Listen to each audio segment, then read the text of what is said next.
प्राचीन परंपरा सूर्य पूजा सहित जड़ित पवित्र सांब दशमी अवसर में बुधवार अर्कक्षेत्र कोणार्क चलचंचल हो पड़ा। सांब दशमी अवसर में प्रत्युषरू चंद्रभागार सूर्य पूजा श्रद्धालु मान भीड़ जमी। चंद्रभागार स्नान कर श्रद्धालु माने सूर्य पूजा करथिले। सेठारु फेरी श्रद्धालु माने नवग्रह पीठरे ग्रह शांति पूजार्चना करथिले। अर्कक्षेत्र कोणार्क सकल शक्तिर आधार प्रभु सूर्य को उपासना क्षेत्र रूपे परिचित। एही तिथि रे रथरे मित्रादित्य को दर्शन कले रोग शोक और भयरु मुक्ति मिलवा सहित पुनर्जन्म होई नथिबा विश्वास रहिछि।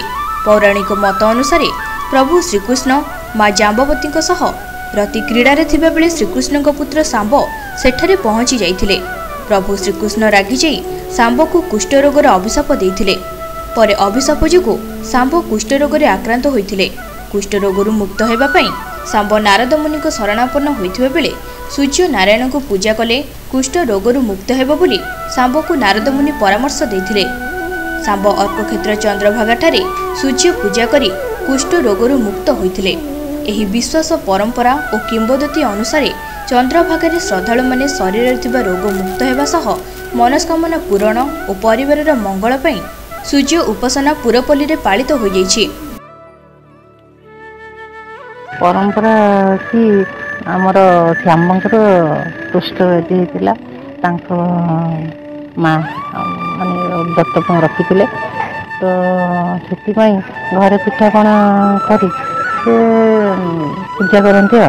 आज पवित्र सांब दशमी यही दिन कृष्ण पुआ सांब कुष्ठ रोग पीड़ित थिबारु आसी एठारे तपस्या करथिले एवं आजिर दिन रे सी चंद्रभागा ठारे जाई तपस्या करी बसी ठाकुर को सूर्य महाप्रभु को आराधना करथिले एवं कहिथिले प्रभु मोर शरीर आरोग्य करंतु मत कुष्ठ रोग मुक्ति दियंतु। से दिन ठारु माँ माने मानिचंती जे यही दशमी दिन पूजा करी पिठापणा नानादी द्रव्य भोग करी सूर्य महाप्रभु नाँ मानसिक करती प्रभु पिला मानकु भलरे रखंतु तांका शरीर सुस्थ रखंतु एवं तांकर मंगल हेउ एही कामना करी प्रत्येक माँ एठारे आसी प्रतिवर्ष भोगराग पिठापणा सब करी पूजा करती एवं पिला मानक पई मानसिक करी प्रभु पाखरे तांकर शरीर सुस्थ रहिबा पई मागिकरी जांती। पृथ्वी कोरोना और ओमिक्रॉन चली जाऊ बोली श्रद्धालु माने सूर्य देवता को स्मरण करछंती। पारंपरिक रीतिनीति अनुसार अर्कक्षेत्र में प्राचीन सूर्य रथयात्रा कोविड गाइडलाइन नियम पालन पूर्वक घंट मार्दक और संकीर्तन शोभायात्रा अनुष्ठित हो जाइछि। अवधूत मठर मठाधीश आदित्यचरण दास सूर्यदेव चलती प्रतिमा को रथारूढ़ कराइबा परे रथ टଣା आरंभ होइतिला। श्रद्धालु माने जय सूर्यनारायण डाकी रथ टाणीथिले। सूर्यरथ कोणार्क परिक्रमा कर सारिबा परे मध्याह्न चंद्रभागारे पहुंचीथिला। सेठारे एही रथ 27 तिथि नक्षत्र रे पूजा हेबा परे आसंता माघ सप्तमी तिथि रे पुणी अवधूत मठ को बाहुड़िए बोली जଣା पड़िछि। एही अवसर में ओडिशा ब्राह्मण परिषद पक्षरु 3 दिनिया सौर महायज्ञर पुनाहुति संपन्न होइथिला।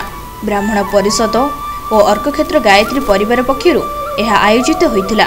शह शह वर्ष धरी सांब दशमी उत्कलीय परंपरार एक प्रमुख पर्व भाव पालित होई आसुछि।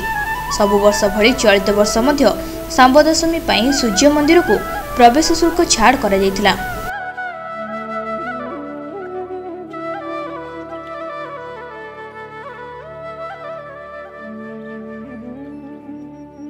दाडिम्ब पुष्प शंका शंकस्य पंकलिंग धनिष्ठा तारकं देवमार्तंडाय प्रणम्यम। ए सूर्यदेव आपण ये कलिंग देश जन्म लाभ करी आम मान को धन्य कर। कलिंग देशर कोणार्क जन्म हो कोणादित्य एवं मैत्राख्य बने जन्म मित्रादित्य नाम रे आपण परिचित होती। एणु ये जो अर्कदत्त ये निधन कर अर्कदेव नाम रे पूजित होती। एवं स्वयं शिव भगवान एठारे आसी पाप मोचन लगी ब्रह्महत्या जंत पाप मुक्त लगी इटी तपस्या करते ध्यान करते एवं लिंग जोनि कुंड स्थापन करछंती। एवं कृष्ण को पुओ सांब एठारे आसी कुष्ठ रोग मुक्त पाई एटा को आसथिले एवं तपस्या करी ध्यान करी मुक्ति होइतिले। आज दिन ठारू माघ सप्तमी पर्यंत एठारे 27 नक्षत्र रे सूर्यदेव को पूजा करा जाए कले आपणकर रोग शोक व्याधि संपूर्ण रूपे मुक्त हे कारण माघ सप्तमी हूँ सूर्यदेव जन्मस्थान जन्मदिन तेणु आज दिन माघ सप्तमी पर्यंत 27 दिन हूँ अत्यंत पवित्र दिन एटारे ध्यान धारणा तपस्या कले उत्तम फल लाभ होता है। जे मंगलावती है मंगलावती पर बर्तमान श्रृंगार बेश चली ये श्रृंगार बेश पर महाप्रभु पाखे खेचुड़ी भोग एवं पोड़पिठा भोग लगी सारा ठाकुर पहड़ी कार्यक्रम आरंभ हम महाप्रभु रथारूढ़ हो चंद्रभागा यात्रा करेंगे चंद्रभागार 27 दिन रही सेठारे 27 नक्षत्र पूजा अर्चना बा 27 दिन यज्ञ चलो 27 दिन पर माघ सप्तमी दिन सेठारे सी महाप्रभु चंद्रभागार स्नान करेंगे